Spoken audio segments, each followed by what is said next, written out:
Hey guys, it's David from theunlocker.com. Today we're doing a phone review. Today's phone is the Touch2, which is a mid-range Windows Mobile 6.5 device from HTC.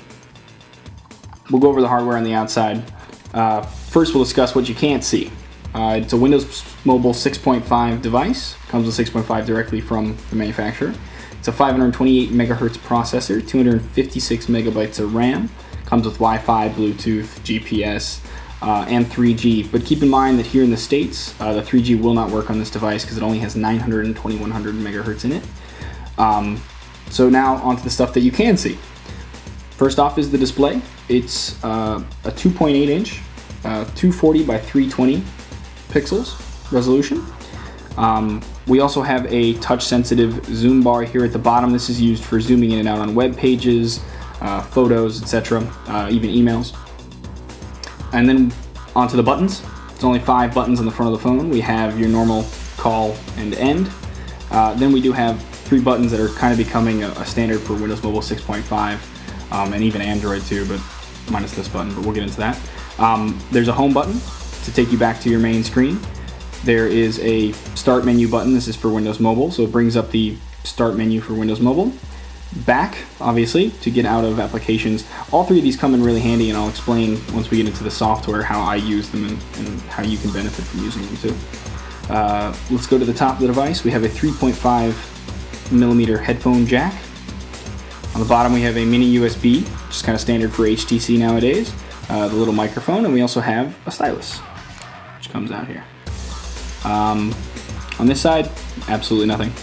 On this side we have the volume rocker, and we also have a micro SD card slot. Now it looks like this could be opened from outside, but it can't. You actually have to remove the back cover, which I'll show you, and then you can flick this out to change your micro SD. So you can't change it with the back on, but you can still change it with the phone on. So it does support hot swap, but for some reason there's this extra step of taking off the back, which I don't really understand, but not terrible. Then on the back, of course, we have our 3.2 megapixel camera with autofocus. No flash, as you can see, but still a pretty decent camera for this type of device. Okay, so now we'll get into the software of the device. It is a Windows Mobile 6.5 device running HTC's proprietary TouchFlow interface on top of it. We'll get into what TouchFlow is and how it works later. But first, let's start off with what the difference is now that 6.5 brings that 6.1 didn't have. So first is a new lock screen. Now has this little sliding bar. You can slide it either to the left or to the right to unlock the device. Now what you're looking at here is TouchFlow. Again, we'll get into that in a second. So first we'll check out the new start menu. The start menu now is very much more finger oriented, kind of a little honeycomb shape. You can scroll through here and see all of your programs, very much to your start menu on your actual Windows computer.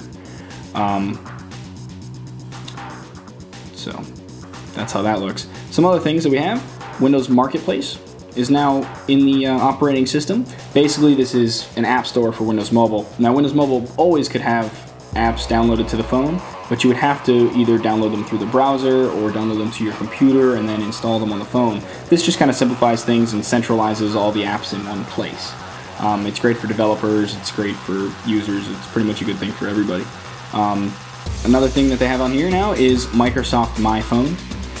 Microsoft Myphone basically is a backup utility and an off-site storage thing for stuff on your phone. So you can have it sync your contacts, your calendar, your email, every certain amount of time, every day, whatever it may be, directly through the phone's internet connection. So that's kind of a great way to back up stuff without actually having to consciously plug it into Outlook and click backup like you used to. Those are pretty much the only programs that have been added. Okay, another change in Windows Mobile 6.5 that 6.1 didn't have was the way the email looks. It's a little more 3D-ish. Just more aesthetically pleasing. It also has the first line of the email underneath the person that sent it, so it's a little more functional. Has this nice, bounce to it when you flick through. Another thing is the menus and all of the sub-menus and settings and stuff now in Windows Mobile 6.5 are a little more finger-oriented. You can now tap on them here without having to use a stylus, so that's a great improvement. It's throughout the entire phone. Okay, so now we'll move on to Touch Flow, which is kind of the heart and soul of any HTC Windows Mobile phone, more so than Windows Mobile is for the most part. Here we have Touch Flow, the home screen. Now this is your home tab. Touch Flow works where you can scroll along here and get to your different tabs depending on what it is you want to do. We'll go through each tab individually. We'll start with the home tab. Here you have your calendar appointments will be listed here at the bottom. You have your time, which flips down every time the minute changes. It's kind of cool looking. And a quick shot of the weather of whatever area you're in. It automatically picks up wherever you are and displays that information right there. Now you also have quick shortcuts to the phone and to the camera. Okay, next tab would be people or contacts. If you scroll over here, now you have this new grid for all of your favorite people. You have about 12 of them you can put in here. We'll show their contact image. I don't have any contact images loaded, so you see the default images that I chose. And you can also set a default action to each one of these. If you tap on Lauren, for instance, it's going to call her phone. You can set, Greg to have a text message, Josh to do something else, send an email, etc., depending on what it is you use to talk to them most. So that's kind of nice. The shortcuts down here at the bottom are all people, so this will take you to your contacts and remove one of these people. The contact management in this phone is pretty cool, but we'll get to that a little bit later. Next tab is messaging. This is for SMS and for MMS. So you can flick through your text messages here, and it'll display the whole text message, which is kind of cool. You can also click on it to be brought to the text message itself in a threaded format, back and forth, and reply. So the next tab would be email. This email works the same way. You can flick through stuff by going like this. In the other Touch Flow interfaces, this whole thing used to actually fly off the screen. They removed that in this, I'm guessing to make it just run smoother, run faster, as opposed to just look as pretty as it used to. I kind of like it. You'll see that this can go much faster because of that. So I only have 5 emails in here, but you can see how fast you can get from one to the other. So that's probably the reason they took that out. You can also click on here to see all of your inbox at once, and then of course a menu.